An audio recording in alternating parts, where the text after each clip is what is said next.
The question is, if ft is an odd function, then prove that integral a to x ft dt will be an even function. So let's see how we are going to prove the given statement. तो चलिए शुरू करते हैं। देखिए, question को शुरू करने से पहले मैं एक बेसिक सा आइडिया आपको दे देता हूँ कि ऑड फंक्शन क्या होता है और इवन फंक्शन क्या होता है। ठीक है, सपोज आपके पास कोई एक फंक्शन है y is equal to F X, और इन केस वो ये मैथमेटिकल स्टेटमेंट फॉलो करे विच इज और F of minus X is equal to minus of F X. ठीक है, अगर आपके पास कोई भी फंक्शन इस मैथमेटिकल कंडीशन को फॉलो करता है, तब आप ये क्लेम करते हैं कि वो जो फंक्शन है वो एक ऑड फंक्शन है। ठीक है, और in case F of minus x ये अगर आपका एफ ऑफ एक्स के बराबर है, तब आप ये क्लेम करते हैं कि जो गिवन फंक्शन है वो एक इवन फंक्शन है। तो मैं एक्सपेक्ट कर रहा हूँ कि इनकेस अगर आप ये क्वेश्चन कर रहे हैं तो at least you know the idea about odd function and even function क्या होता है, ये आपको क्लियर ही होगा। चलिए अब मैं क्वेश्चन के पार्ट पे आ जाता हूँ। आपको एक फंक्शन गिवन है और मैं इसको अभी राइट नाउ जीएक्स से रिप्रेजेंट कर देता हूँ। Let GX is your A to X and that is F T and D T. और मुझे ये प्रूव करना है कि ये जो फंक्शन है विच इज और जीएक्स, ये आपके पास एक एक इवन फंक्शन है। ठीक है, अगर आप गिवन फंक्शन को इवन फंक्शन प्रूव करने जा रहे हैं तो बेसिकली आपको करना क्या है कि आपको ये प्रूव करना है कि g ऑफ माइनस एक्स जो है ये g ऑफ x के बराबर होगा। इनकेस अगर मैं ये मैथमेटिकल कंडीशन को कंफर्म कर देता हूं, तब आप ये क्लेम कर सकते हैं कि जो गिवन फंक्शन है वो एक इवन फंक्शन होगा। चलिए तो शुरू करते हैं।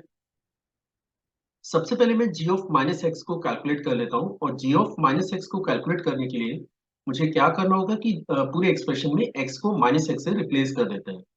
तो आप देख सकते हैं कि ये बनेगा A to minus X which is your F T and D T.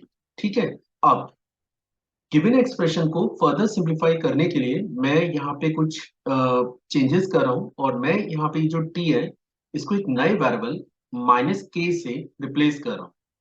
In case अगर आपने फंक्शन के वेरिएबल को चेंज किया है तो फिर आपको dt को भी dk में कन्वर्ट करना होगा, और फंक्शन की लिमिट को भी चेंज करना होगा। अब dt को dk में कन्वर्ट करने के लिए गिवन एक्सप्रेशन को बोथ साइड डिफरेंशिएट करना चाहिए, और इनकेस अगर मैं इसको बोथ साइड डिफरेंशिएट करता हूं तो dt मेरे पास बनेगा माइनस ऑफ dk के। और इनकेस अगर मैं फंक्शन की लिमिट को चेंज करूंगा तो लिमिट आपको मिलने जा रही है माइनस ए टू एक्स। आप इसको ऐसे निकाल सकते हैं, पहले लोअर लिमिट सबमिट करें फिर अपर लिमिट सबमिट करें, तो आपको पूरा लिमिट, लोअर लिमिट और अपर लिमिट जो न्यू लिमिट्स हैं वो आपको पता लग जाएंगी। मींस जो क्वेश्चन आपको अभी जनरेट हुआ है which is of G of minus X, इसे आप लिख सकते हैं minus A to X, that is minus A to X, and now it is F of minus K, F of minus K और माइनस ऑफ डी के। अब देखिए, question में already mention है कि ये जो एफ फंक्शन है वो एक ऑड फंक्शन है। अगर एफ एक ऑड फंक्शन है means F of minus A minus K को आप रिप्लेस कर सकते हैं माइनस ऑफ एफ के से। इनकेस अगर मैं ये रिप्लेसमेंट को यहाँ पे यूज करता हूँ तो मेरे पास क्वेश्चन अभी नया जनरेट होगा minus A to X which is a limit, F of minus K को मैंने रिप्लेस किया हुआ है माइनस ऑफ एफ के से, और ये जो माइनस डी के है ये इसे प्लस साइन में कन्वर्ट करेगा, और फाइनली ये बन जाता है एफ के और डी के।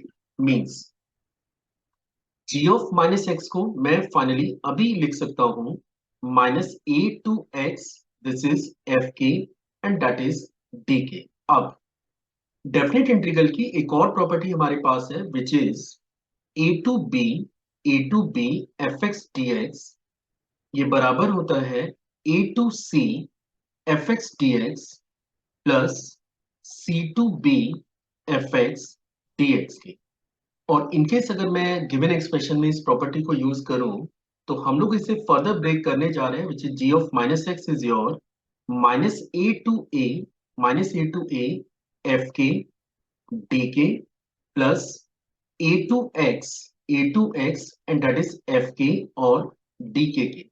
तो आप देख सकते हैं कि इस एक्सप्रेशन का जो फर्स्ट पार्ट है which is F K D K, और जिसको आप minus A to A integrate कर रहे हैं, तो आपके पास एक और प्रॉपर्टी है ऑड फंक्शन के लिए कि अगर आप किसी ऑड फंक्शन को minus A to A integrate करते हैं और फंक्शन अगर आपके पास ऑड फंक्शन है तो ये वैल्यू हमेशा जीरो के बराबर होती है in case the given function is N odd.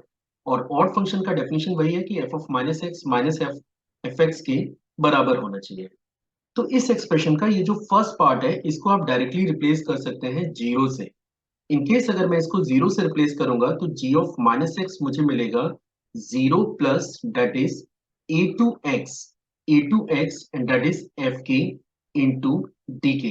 ठीक है, अब डेफिनेट इंटीग्रल की एक और प्रॉपर्टी है पैरामीटर चेंज करने के लिए, which is your A to B F X D X. A to B F X D X ये इक्वल होता है ए टू बी और एफ टी डी टी के। ठीक है, तो यहाँ पे ये जो आपको पैरामीटर नजर आ रहा है, ये जो पैरामीटर नजर आ रहा है, मैं इस पैरामीटर को फिर से चेंज करने जा रहा हूं। हम लोग इसे लिख सकते हैं A to X which is your F T और डी टी।